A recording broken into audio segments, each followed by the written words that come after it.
An ikaseyon kung kayon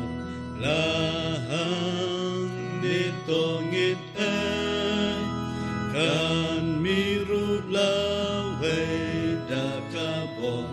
bakun bakpernadin apodengkan long baswai kan tengsyan kan kasngi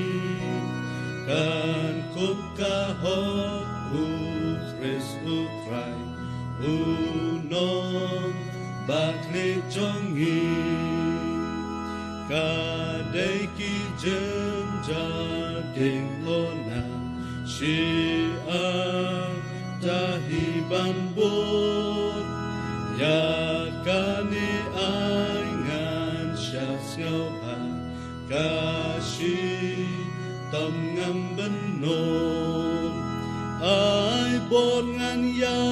ngan kernens kan la shaka kading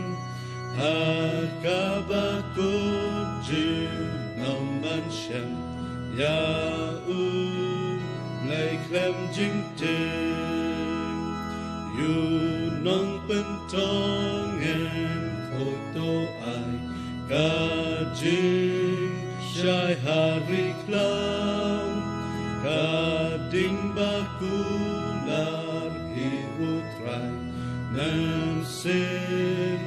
ublay bakaw nari siyang raw uparosin shari riw kot siyanen nen swi ul omen mit gading yo